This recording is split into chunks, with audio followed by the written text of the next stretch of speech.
গতকাল সংসদে দুইটা ঘটনা ঘটছে একই ছাদের নিচে। এই দুটি ঘটনার দিকে তাকালে আপনি আসলে বুঝতে পারবেন আমাদের সংসদে আসলে প্রবলেমটা কোথায় এবং আমরা কোথায় আশার আলোটা দেখতে পাই। প্রথম থেকে শুরু করি। গতকালকে হচ্ছে পঞ্চম এবং অষ্টম শ্রেণীর কিছু বাচ্চা কাচ্চাকে, হ্যাঁ, স্টুডেন্টকে হচ্ছে প্রায় 153 জন স্টুডেন্টকে সংসদ ভবনে দেখা যায় স্কুল ড্রেস পরে, এবং তারা সংসদ ভবনের অধিবেশনটা ঠিক উপরের সারিতে বসেই চোখ বড় বড় করে সেটা দেখে। কে নিয়ে গেল তাদেরকে? হাসনাত আব্দুল্লাহ নিয়ে গেল। হাসনাত আব্দুল্লাহ এইসব স্টুডেন্টকে এর আগে কথা দিছিল যে তোমরা ভালো রেজাল্ট করো, আমি তোমাদের সংসদ ভবনে নিয়ে যাবো। এইটা যারা বৃত্তি পাইছো তোমাদের জুনের 1 তারিখ বা 2 তারিখ পার্লামেন্টে নিয়ে যাওয়া হবে। তিনি তার কথা রাখছেন। তিনি শুধু তার কথাই রাখেন নাই, তিনি নানাভাবে তাদেরকে মানে শিক্ষার্থীদেরকে ইন্সপায়ার করলো, বড় বড় স্বপ্ন দেখালো। তিনি হচ্ছে শিক্ষার্থীদের উদ্দেশ্যে বললো যে আজকে হয়তো বা তোমরা উপরের সারিতে বসে আছো, কালকে তোমাদের মধ্যে কেউ কেউ নিচের সারিতে এমপি হিসেবে বসে থাকবে। এই যে একটা লাইন, হ্যাঁ, এই লাইনের ওজন কতটা আপনারা বুঝতে পারছেন? তিনি একজন হাই স্কুলের গণ্ডি না পড়ানো বাচ্চাকে শেখাচ্ছেন যে কিভাবে তোমরা হচ্ছে এমপি মন্ত্রী হতে পারো, এবং এই যে সংসদ ভবন, এটা কারো বাপদাদার সম্পত্তি না, চাইলে বা যোগ্যতা থাকলে যে কেউ এখানে আসতে পারে।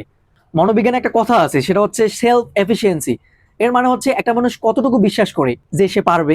গবেষণায় বলছে এই বিশ্বাস তৈরিতে সবচাইতে বড় ভূমিকা রাখে একটা জিনিস, সেটা হলো নিজেকে সেই জায়গায় কম্পেয়ার করা। আজকের এই বাচ্চা কাচ্চাগুলো না শুধু চেয়ারে বসে থাকেনি, এই চেয়ারে ভবিষ্যতে নিজেদেরকে কল্পনা করছে, তারা এই চেয়ারে নিজেদেরকে এমপি হিসেবে কল্পনা করছে ভবিষ্যতে। এবার দ্বিতীয় ঘটনাটি নিয়ে বলি। হ্যাঁ, ময়মনসিংহের একজন এমপির অভিযোগ যে তার এলাকায় হচ্ছে বিদ্যুৎ থাকতেছে না, লোডশেডিং হচ্ছে, বিভিন্ন লাইনে প্রবলেম হচ্ছে এবং ট্রান্সফরমার নষ্ট হয়ে যাচ্ছে। এটার কারণে গত 3 মাসে 11 জন মানুষ মারা গেছে।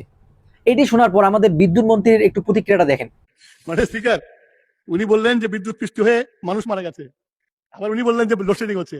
বিদ্যুৎ থাকে বলেই তো বিদ্যুৎ পৃষ্ঠ হয়, তাহলে লোডশেডিং একশো করতে পারেন স্পিকার। তো আপনার মানে একজন লোক কি পরিমাণ সাইকো হলে এইরকম উদ্ভট যুক্তি দিতে পারেন এবং মানুষের মৃত্যুতে উপহাস করতে পারেন। শুধু উনি না, ওনার মতো আরো কিছু মানে মেয়াদোত্তীর্ণ বুইরা খাটাস টাকলাগুলো দেখেন হাসতেছে। তাহলে এই যে এদের কাছ থেকে আপনারা আসলে কি আশা করেন? এরা সংসদে আইন প্রণয়ন করবে? এরা সংসদে আমাদের হয়ে কথা বলবে?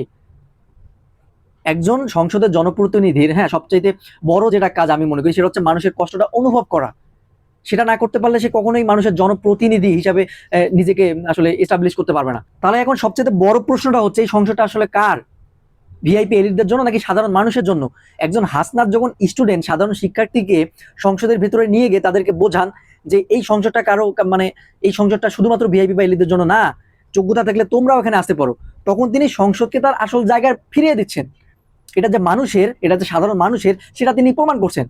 এবার আপনারা অন্যদিকে তাকান, বহু বছর ধরে দেখে আসছি যে সংসদে মোবাইল টেপা, ঘুমানো, মানুষের মৃত্যুতে উপহাস করা, এগুলো চলে আসতেছে। এখন তাহলে আপনারা ডিসাইড করুন আমাদের সংসদটা আসলে কাদের হাতে।